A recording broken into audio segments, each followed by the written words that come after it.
আসসালামু আলাইকুম। সিলেট টিমটা সত্যিকারের অর্থে অনেক বেশি মাত্রায় আনস্টেবল মনে হচ্ছে এই মুহূর্তে। প্রথমত তাদের টপ অর্ডারের কম্বিনেশন ৪ ইনিংসে ৩ বার পরিবর্তন হয়েছে। মিরাজের ব্যাটিং অর্ডার ৪ ইনিংসে ৪ বার পরিবর্তন হয়েছে এবং তাদের বোলিং রিসোর্সগুলো তারা ঠিকঠাক মতো ব্যবহার করতে পারছেন না। আপনি খেয়াল করে দেখবেন ওমর জাইকে একদিন ৪ ওভার বল করানো হলো, ৩ উইকেট পেলেন, এরপর থেকে তাকে এক ওভার করে বোলিং করানো হয়। কোনোদিন আমিরের ফুল কোটা পূর্ণ করা হয় না। নাসুমকে একদিন ৪ ওভার বোলিং করানো হয়, তো আরেকদিন 2 ওভার বোলিং করানো হয়। সবচাইতে স্টেবল সিলেটের বোলিং অ্যাটাক আমার কাছে মনে হয়েছিল নোয়াখালীর সঙ্গে ম্যাচটা, যেদিন তারা আসলে মূলত মাত্র ৫ জন বোলারকে ব্যবহার করেছিলেন। আদারওয়াইজ প্রত্যেক দিন তারা ৭-৮ জন বোলারকে ব্যবহার করতে গিয়ে কোনো বোলারের ফুল রিসোর্সটা তারা নিয়মিতভাবে ব্যবহার করতে পারছেন না। এটা আমার একটা ব্যক্তিগত অবজারভেশনের জায়গা।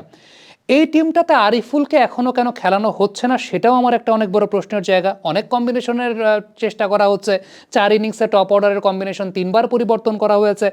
দেখেন, সত্যিকারের অর্থে আমার কাছে খুব দুঃখবোধের জায়গা এখানে লাগে যে আমাদের ইয়াং ক্রিকেটারদেরকে ওইভাবে আসলে প্রমোট করার সুযোগটা থাকে না অত বেশি বিপিএলে। হ্যাঁ, ডেফিনেটলি বিদেশি প্লেয়াররা থাকেন কিংবা টিমের সিনিয়র প্লেয়াররা থাকেন যারা হয়তো বা প্রমিনেন্ট প্লেয়ার, কিন্তু সিলেটের এই টিমটাতে তো কাইল মায়ার্সও নাই, এই টিমটাতে ডাভিড মালানও নাই।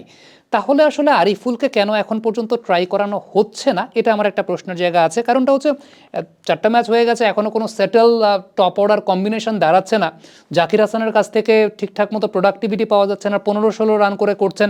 একটা ম্যাচে তো এরকম ছিল যে জাকিরের ব্যাটিং অর্ডার চলে গিয়েছিল 7 নম্বরে। সো আরিফুল অলরেডি কিন্তু, আমি ডোমেস্টিক ক্রিকেটের পার্সপেক্টিভে যদি চিন্তা করি, আমাদের ডোমেস্টিক ক্রিকেটের পরীক্ষিত পারফর্মার, আমাদের এনসিএল টি20তে আরিফুল ভালো ব্যাটিং করেছেন। সব কিছু মিলিয়ে স্টিল কেন জানি না আরিফুলের সেই সুযোগটা হচ্ছে না। এটা সিলেট টিম ম্যানেজমেন্ট বলতে পারবে, ইভেন বাংলাদেশ এমার্জিং টিমেও আসলে আরিফুলের সুযোগটা হয় নাই।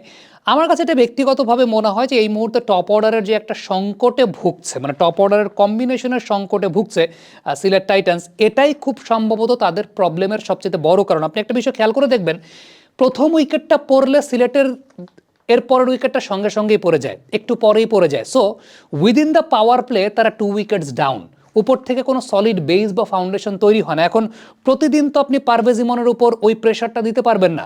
পারভেজ ইমন প্রতিদিন এমন সময় নামছেন যে সময়টা অলরেডি ব্যাক টু ব্যাক 2টা উইকেট পড়ে গেছে। হ্যাঁ, ব্যাপারটা যদি এরকম থাকতো যে একটা উইকেট পড়ার একটা স্টেবল বেস তৈরি হয়েছে, তারপর 2টি উইকেট পড়েছে, ব্যাপারটা কিন্তু সেরকম না। প্রতিদিনই নিয়মিতভাবে দেখা যাচ্ছে সেটা হচ্ছে যে সিলেটের প্রতিদিনই একসঙ্গে 2 উইকেট পড়ছে। ধরেন প্রথম ম্যাচ যদি আমি চিন্তা করি, প্রথম ম্যাচটা বাদ দিলাম, এর পরের ম্যাচ থেকে 0 রানে 1 উইকেট পড়লো, 9 রানে 2 উইকেট পড়লো, এরপরে 15 রানে 1 উইকেট পড়লো, 22 রানে 2 উইকেট পড়লো, 12 রানে 1 উইকেট পড়লো, 35 রানে 2 উইকেট পড়লো, 26 রানে পরের দিন 2টা-3টা করে উইকেট পড়ে গেল। মানে আজকের এই ম্যাচটার কথাই বলছে যে 26 রানে 2 উইকেট, 26 রানে 3 উইকেট। সো উইদিন যে সময়টার মধ্যে আসলে ইমন ব্যাটিং করছে, অলরেডি 2 উইকেটস ডাউন, মানে ব্যাক টু ব্যাক 2টা উইকেট পড়ে গেছে। সো এইটা কিন্তু একটা ব্যাটারের ন্যাচারাল ফ্লো অফ গেমে একটা বাধাগ্রস্ত করে। সো আমার কাছে পুরোপুরি মনে হয়েছে সিলেট টিমের সত্যিকারের অর্থাৎ টপ অর্ডার এবং মিডল অর্ডারের মধ্যে যে একটা ব্রিজ, যে ব্রিজটা মূলত নাম্বার 3 ব্যাটসম্যান দ্বারা হয়, সেই নাম্বার 3 ব্যাটসম্যান দ্বারা ব্রিজটা স্থাপন হচ্ছে না, ব্রিজটা তৈরি হচ্ছে না, যেই কারণে সিলেট অনেক বেশি মাত্রায় স্ট্রাগল করছে তাদের ব্যাটিং পয়েন্ট অফ ভিউ থেকে।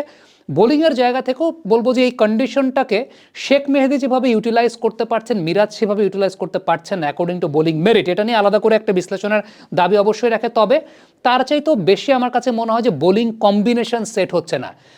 সব মানে আপনার প্রমিনেন্ট বোলার কার আগে আপনাকে ডিসাইড করতে হবে, দেন তাদেরকে যে আপনি বেস্ট পসিবল রিসোর্স ইউজ করবেন সেটাও ডিসাইড করতে হবে। ওমর জাই একদিন 4 ওভার বোলিং করেন, আরেকদিন 1 ওভার বোলিং করেন, 1 ওভার বোলিং করেন। আমির একদিন 4 ওভার বোলিং করেন, আরেকদিন 2 ওভার বোলিং করেন। সাইম আইয়ুব একদিন 4 ওভার বোলিং করেন, আরেকদিন 1 ওভার বোলিং করেন।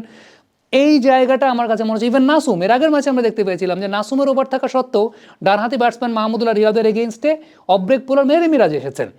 এই জায়গাগুলো আমার কাছে মনে হয় যে অনেক বেশি মাত্রা ফাইন টিউনিং করার, তাদের একটু নিজেদের বসে সেটেল ডাউন হয়ে তারপর কথা বলাটা খুব গুরুত্বপূর্ণ। সিলেটবাসী যারা আছেন তারা এই দলটাকে ওন করেন, সিলেটবাসী দলটাকে ওন করেন, বিপিএলের দলকে। সো আমার কাছে মনে হয় যে তাদের কথা চিন্তা করে হলেও সিলেট টিমকে আরেকটু ট্যাকটিক্যাল হওয়া উচিত। কমেন্ট বক্সে আপনাদের মন্তব্য মতামত জানতে চাই।